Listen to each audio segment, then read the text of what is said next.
Welcome back to Fatal Crime Confessions. We are a weekly true crime podcast where we discuss the evil, the sinful, and the inhumane. I'm your host, Ray Monique. And I'm your co-host, Michael Banks. So the next few episodes are going to be interesting because we're drinking wine today. Michael and I just celebrated our second anniversary, and we went wine tasting. And we bought an extra bottle, which we're drinking today. Because it was so good. It's really delicious. So, if there's a lot of giggling and foolery, that's why. So, let's get right into it. Have you ever watched the movie Strangers? I don't recall watching those Strangers. It was a movie about this couple. Well, the first movie was about this boy and a girl. They were a couple. They went to a cabin, and these people in masks started terrorizing them. You've never watched this movie before? No. I don't know why I'm asking you. You act like you've never watched anything. I don't know. So, I just sent him a picture from the scene of the movie. Nah, I never seen this movie. Never. Well, the case we're talking about is the Keddie Cabin murders. And it's the movie Strangers is based on this true crime case. Oh. So, in this case, it's about the Sharp family. The Sharp family consists of Glenna Susan Sharp and her 5 children. John is her eldest, 15 years old. Sheila, who is 14. Tina, she's 12 years old. Oh, Rick, she having back to back. Yeah, Rick is 10. Ooh. And Greg is 5. She finally take a huge gap with the 5-year-old. So accident. So Glenna, I'm gonna call her Susan because they switch up her name when they report on this case. No one actually calls her Glenna. So Susan and her husband separated in 1980, and her children relocated from Connecticut to California. Oh, side note, this story is kind of going to turn you off from us doing a cabin trip. Alright. Because we were talking about going on a trip to a cabin. This may change things. Let's hear it. So, the family began living in Cabin 28 of the Keddie Resort in Keddie, California, which I didn't know was a thing. When I think of cabins, I don't think of people living there permanently, but this whole, community or city is nothing but cabins, and they have, double-digit numbers, and that's where people permanently reside. Oh. When I think of cabins, I think of, it's vacation time.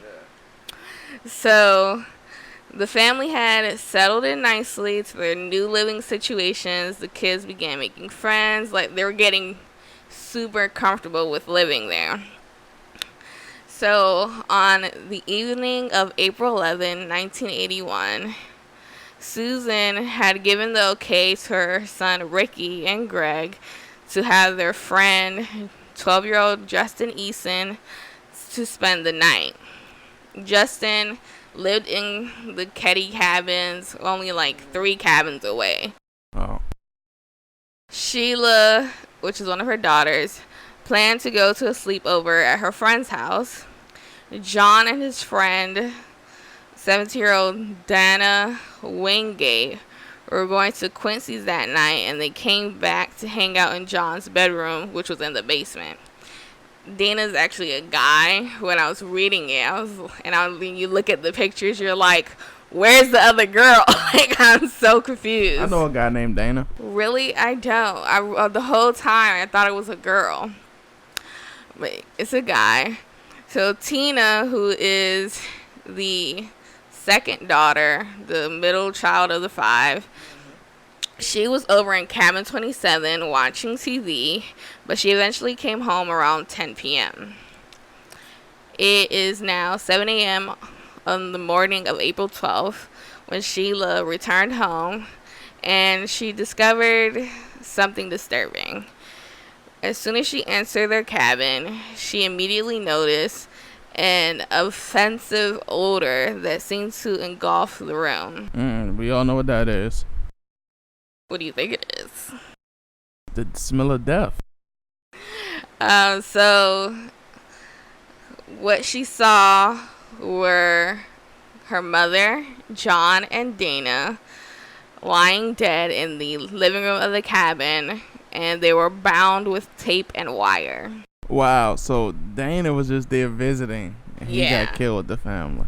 You see, and this is why I had this conversation with you, that you don't let your kids just sleep over anybody's house because of situations like this. True, but you don't, you when you think you let your kids spend the night over somebody else's house, you're not going to think a murderer is going to come in there and kill everybody. But you don't know what these people's lives are like. True. To just let your kids spend the night. This is why I'm so against kids spending the night. Because these people are like, oh, I'm going to see my kid in the morning, but your kid is brutally murdered. True, but I mean, only way I'll do that is with people I trust. Well, Dana's parents thought they could trust them. And I mean, but we don't know what happened. Well, I do. I don't, so let's keep going. So, after discovering her brother, her mother, and Dana's body, Sheila ran back to the Seabolt's residence and told them what she found. James Seabolt went to the cabin, and he found the 3 young boys, Rick, Greg, and Justin, alive and unharmed in a separate bedroom. So the younger kids, their lives were spared. He tried to stay away. I'm talking about James. James tried to stay away from the crime scene, so he retrieved the kids by a bedroom window. He didn't want to disturb anything, so he had the kids climb out of the window, and he caught them.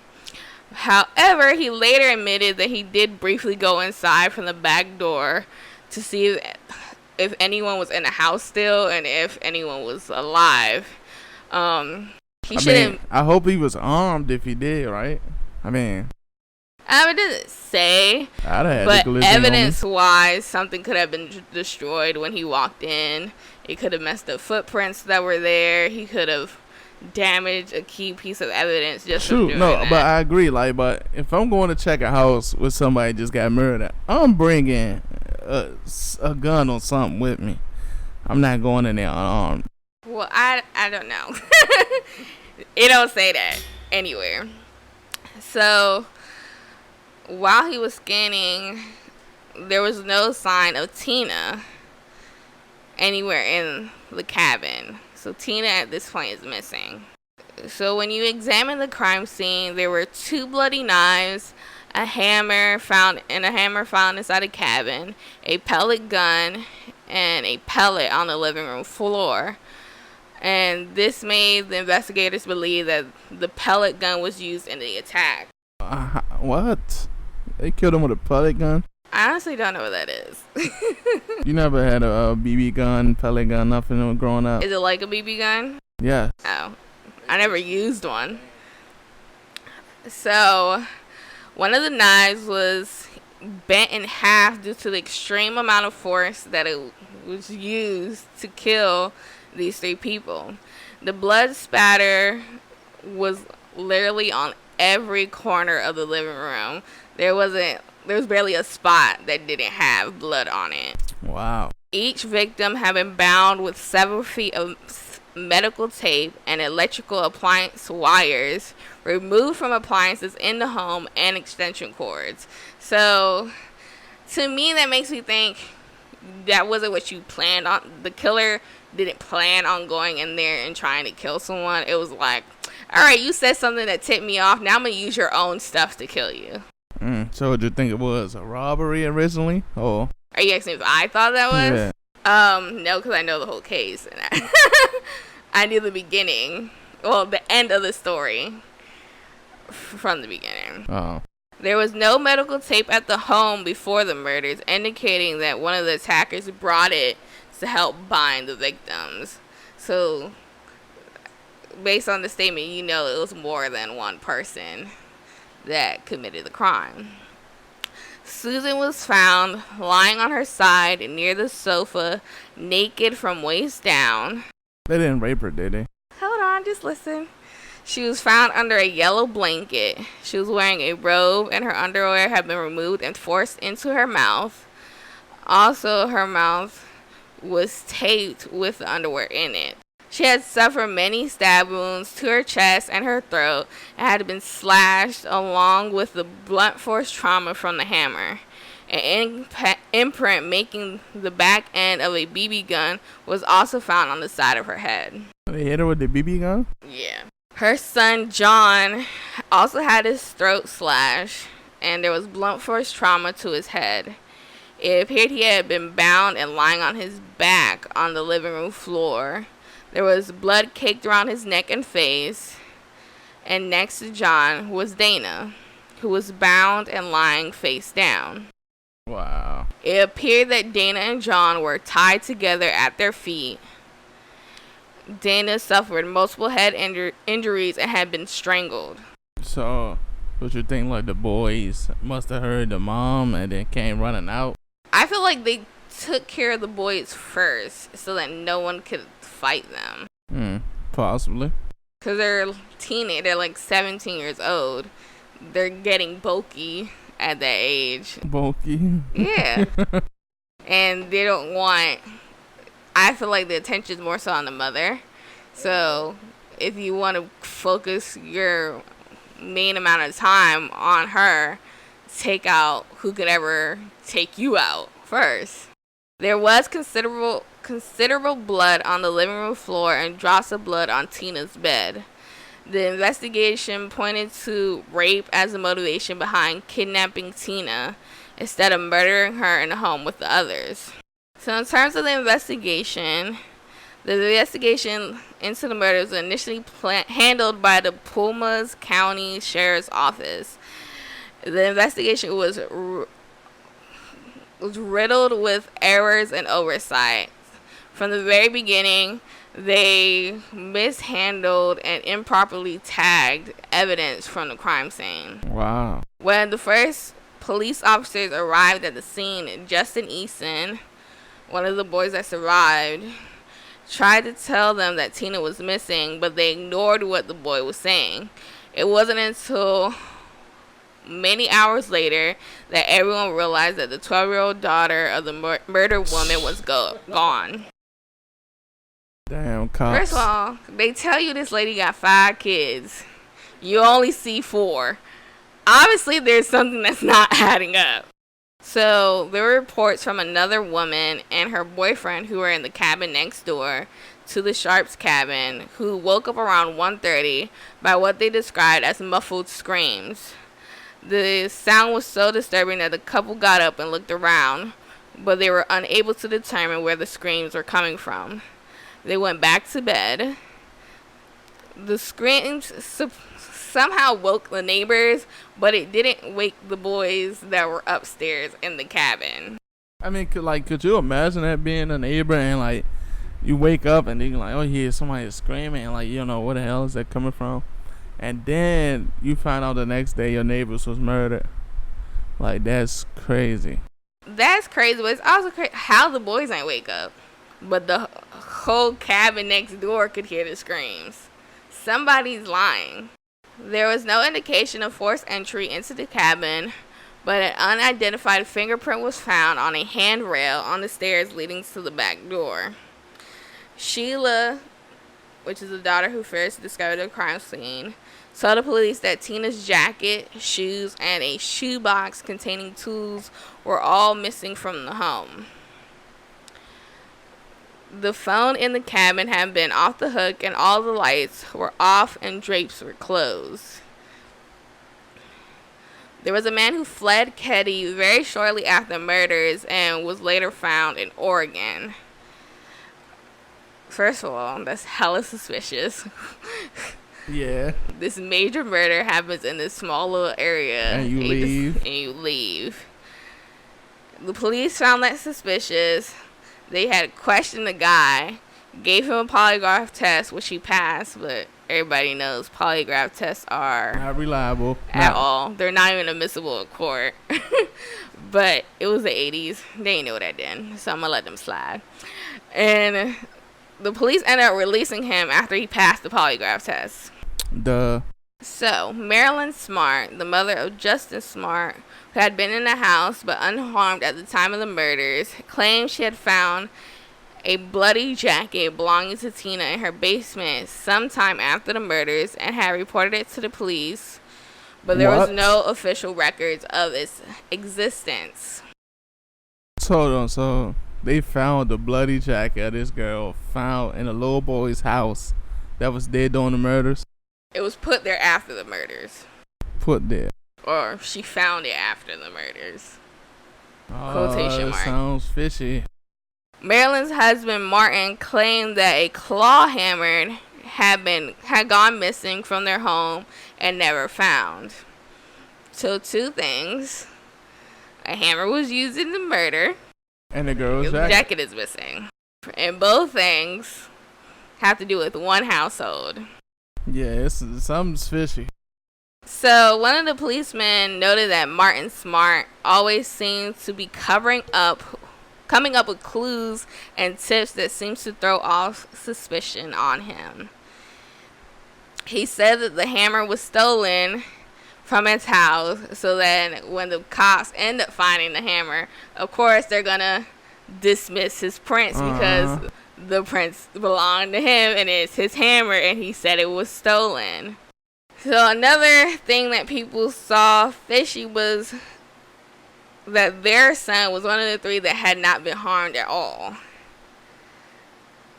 So people were pointing to them as the murderers because your kid ain't dead.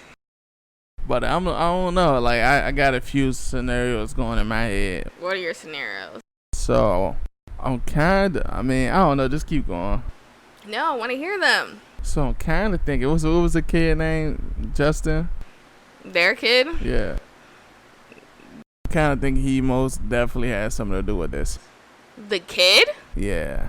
Why? He was so young. 12? The things I was doing at 12, I wouldn't be surprised. You was committing murder at 12? On Grand Theft Auto. It's not the same. Oh, I mean, just continue with the case. I want to hear more. So Martin's alibi was that Smart worked as a chef at a backdoor bar, and he was off that night. He was on his way to the bar with a group, and they stopped to talk to Sue and asked her if she wanted to join for drinks. She told them no, so they left for the bar. At the bar, Smart complained angrily to the manager about the music that was playing.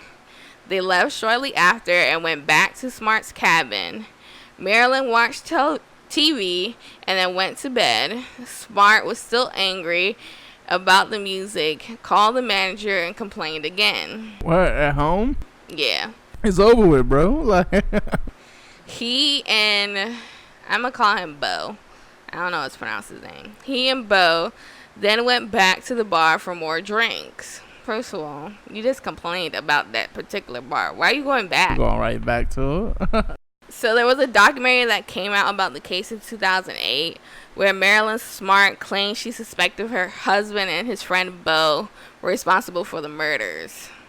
This is a whole 20-something years later. Why you wait so long to talk? Probably scared. I'm snitching. I'm about to be Tekashi 6ix9ine in that situation. I'm snitching on everybody. Because what if the cops thought it was me? No. She claimed on the evening of the murders, she left the 2 men at the bar and went home to sleep. And that she woke up around 2 a.m. and found the men burning items on their wood stove. She stated that her husband hated John Sharp. Shortly after the murders, Martin drove to Nevada where he wrote a letter to his wife talking about personal and marriage struggles, which he concluded with, "I paid the price of your love and now I've bought it with 4 people's lives." What? Somehow this was overlooked in the initial investigation. Hold on, so how did he buy her love with 4 lives? Like, You just gotta wait and see. First of all, so the detectives interviewed everyone surrounding the cabins, and many claim they have seen an unknown green van parked at the Sharp's residence around 9 p.m. that night. According to the accounts, Tina arrived home at 9:30 after the cars were seen at the residence, and then the screams were heard at 1:30 a.m. If one of these cars belonged to the killer or killers, he must have been very close to the family and not seen as a threat. Oh yeah, they didn't suspect him of anything. Just him out there. They know him. Wow.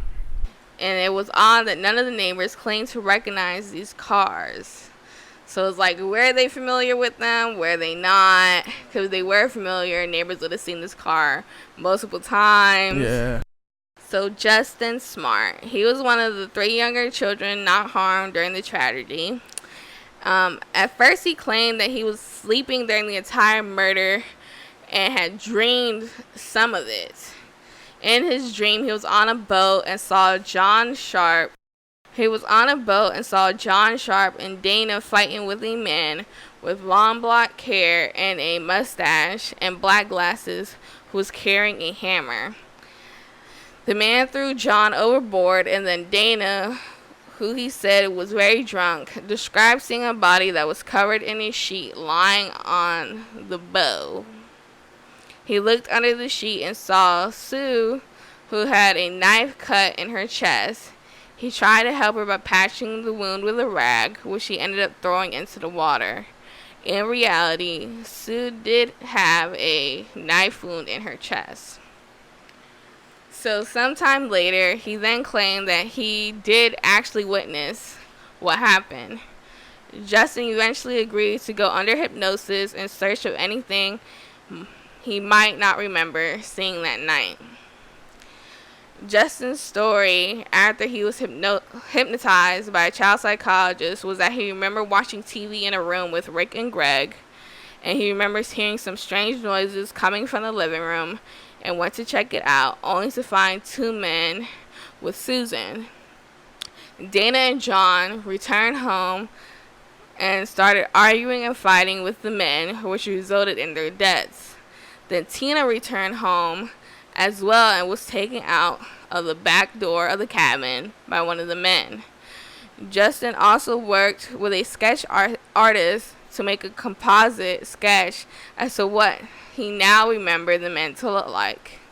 He described them as being in their late 20s to early 30s. One of the men stood around 5'11" to 6 feet tall with dark blonde hair. The other was around 5'6", black greased hair, and they both wore gold frame sunglasses. I'm assuming it was the dad and his friend. But I don't know, because, I mean, he said late 20s, early 30s. I'm pretty sure the dad was probably, like, older than that. But don't you think if you saw your dad murdering somebody, wouldn't you tweak what you heard? Yeah. Personally, I wouldn't say nothing, but yeah. But his mom could have been like, all right, we know you saw something. Tell him a little something. Because it doesn't make sense that 3 people are being brutally murdered and all 3 boys don't hear nothing. It is weird. So, in terms of Tina, the missing 12-year-old, they did searches in nearby cabins and surrounding woods, but there was no trace of Tina anywhere. On April 22nd, 1984, over 3 years after her disappearance, Tina was found. Dead?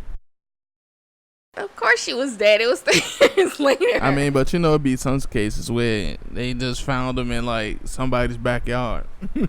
So, a bottle collector found a portion of a human skull and mandible, which is a jaw, at a place called Camp 18 in Butte County, California. This is around, okay, everywhere I looked had different amount of distance it was from the Keddie Cabin. Some say it was 30 miles from the Keddie Cabin. Some say it was 50 miles from the Keddie Cabin. Some say it was 100 miles. That's a lot of miles. So I don't know how many miles it really was, but it was a lot. Because anything over a mile is too much for a body to be found. Because a search party is not even going to do a 100-mile radius.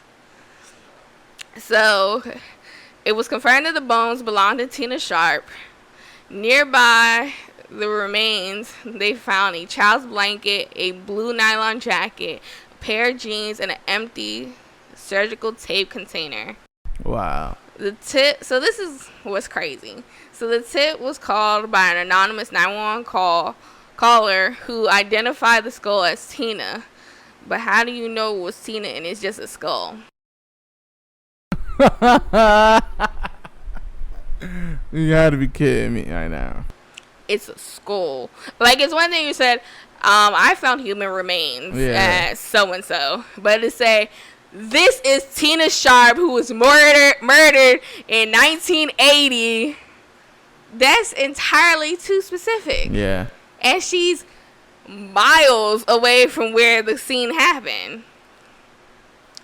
So the Boone County Sheriff's Office gave the original backup copy of the recording from the anonymous caller to someone in law enforcement, but of course the original and the backup copies have now disappeared, so no one even knows what it sounds like. Wow. So in 2016, a hammer was found matching the description as the one Martin claimed had been stolen from his house. It was found in a local pond near the cabins.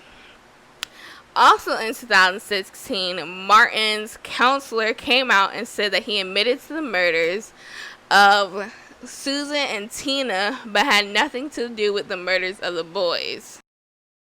So who killed them? He claimed that he had killed Tina because she saw them during the act, and he did not want her to be able to tell anyone. Why do you have to drag her body so many miles away? So, like, what about the boys? Like, I'm pretty sure they heard things, saw things. In 2018, new DNA evidence was found on a piece of tape at the crime scene. First of all, why did it take over 20 years for you to notice there was DNA on the tape? That's more like 30 years now. Why? How crappy do you have to be at your job? According to the results, DNA did not belong to Martin or his friend Bo, but someone who is still alive today. So people were thinking maybe it wasn't them or it was a third person there as well. Mm-hmm. Because of that lead, the case was still being investigated in 2018. So people are saying the case is closed. Some people still say it's unsolved. But the conclusions that have resulted from this is that they believe that Sue had been counseling Marilyn about her abusive husband, Martin, and that's why he went ballistic about it. Wow. Martin actually ended up dying of cancer in 2000, and his supposed criminal associate, Bo, who had ties to criminal organization in Chicago, died in 1988. And then they demolished the Keddie Cabin 28 in 2004. So now any possible evidence that could have been left is destroyed. And the two who I think killed them are now both dead. So it's kind of still unsolved, but solved, if that makes sense. So what did you think about this case? It was interesting because cases like that, you never know. With like a big neighborhood like that, or like somebody just randomly strolling in, or it's like cases like that tends to be people they know, Cause like if somebody's sitting outside your house for hours and you not questioning like why the hell you out there, had to be somebody you know.